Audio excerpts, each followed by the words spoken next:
मैं कहूँ मैंने कुछ 17 पिक्चरें बनाई हैं। जी। इतने मैसेजेस और इतने फ़ोन कॉल्स मुझे आज तक किसी पिक्चर के लिए नहीं आई। ये मुझे ऐसा लगता पता नहीं हमने क्या बना दिया है। फ़ोन बंद ही नहीं होता।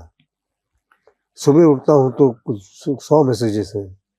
और अन्नू जो है वो तो एडिक्ट हो गई है। अगर 5 मिनट तक कोई मैसेज नहीं है तो इनसिक्योर हो जाती है कि 2 दिन से हम लोग साथ थे तो कंटिन्यूसली कभी इनका मैसेज आ रहा है, कभी मेरा आ रहा है, कभी इनका आ रहा है, कभी मेरा आ रहा है। It's a great feeling, overwhelming actually. और न सिर्फ फिल्म इंडस्ट्री के सारे जितने इम्पोर्टेंट लोग हैं उनका, बल्कि हमारे जो पुराने दोस्त all over the world, acquaintances और youth, it's a unanimous that everybody is getting. एक तो binge watching, Netflix should be happy that everybody has binge watched it. और सेकंड ये है कि इमोशनल को जो पोर्शन जो है इसके एक डॉक्यूमेंट्री के, वो लोगों को रुला रहे हैं, लोगों के चेहरे पे स्माइल आ रही है। और म्यूज़िक तो हर इंसान जो है अपने तरीके से इसमें कुछ ढूंढता है और हमको फिर वो एक्सप्लेन करता है, जो सबसे खूबसूरत बात है। लंबे लंबे मैसेजेस में वो बताते हैं कि हमारा एक्सपीरियंस क्या रहा, मुझे कौन सी चीज़ ने सबसे ज़्यादा प्रभावित किया इसमें। तो वो मुझे लगता है कि सफलता की बहुत बड़ी निशानी है। अच्छा, इसमें किसी ने ये भी लिखा है कि ऋतिक रोशन सिर्फ कहो ना प्यारे के बारे में बात की और कोई मिल्खा के बारे में और क्रिश के बारे में, बाकी के पिक्चरों के बारे में बात नहीं की।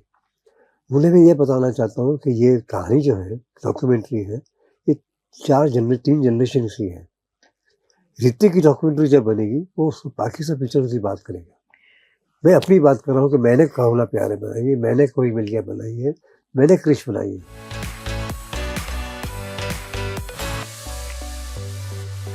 अब ये जनरेशन तो आ गई है, वो जब उसकी कहानी वो बनाना चाहेगा तो उस ऑब्वियसली फिर उसमें उसकी ज़िंदगी के हर एस्पेक्ट आएंगे।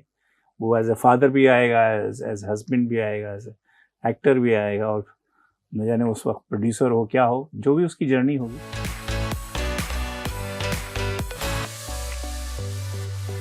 ये सब चीज़ें हैं हमारे पास।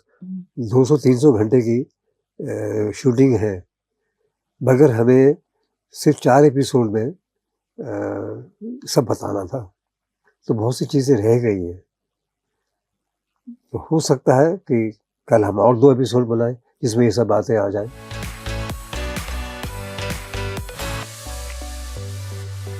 डायरेक्ट डेब्यू नहीं है मेरा, मैं बहुत कुछ डायरेक्ट कर चुका हूँ। मैंने कम से कम 2000 घंटे का तो टेलीविजन किया है, उसके बाद मैंने फिल्में डायरेक्ट की हैं।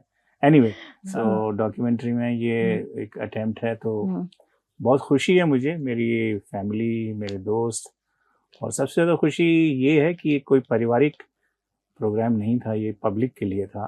और लोग जिस तरह से आज इस डॉक्यूमेंट्री के बारे में बात कर रहे हैं, या जिसको जितनी इज्जत और प्यार इसको मिल रहा है, वो मेरे लिए एक बहुत बड़ी बात है। क्योंकि जब आप इतनी बड़ी शख्सियत ये चूँकि मेरे दोस्त हैं तो फिर भी मुझे लगता है, लेकिन मेरे सर पे एक बोझ था कि मैं रोशन साहब जैसे आदमी की ज़िंदगी के ऊपर अगर थोड़ी सी भी हल्की चीज़ बन जाए तो मैं अपने आप को माफ़ नहीं कर पाता।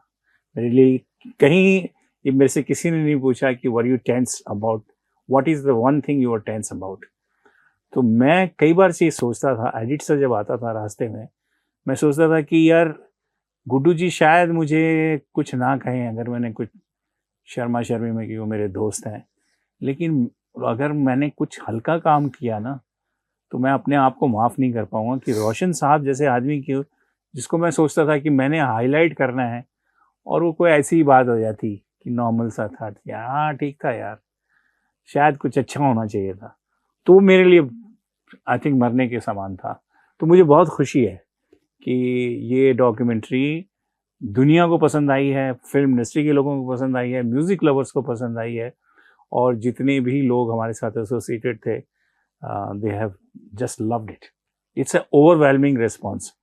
मैं भी कोई 30 साल से इस इंडस्ट्री में हूँ, बहुत अच्छी चीज़ें के बारे में पढ़ा भी है, देखा भी है, सुना भी है, और न सिर्फ इसलिए नहीं कह रहा क्योंकि हमने की है, लेकिन ये एक बहुत ही एक्सेप्शनल रिएक्शन है।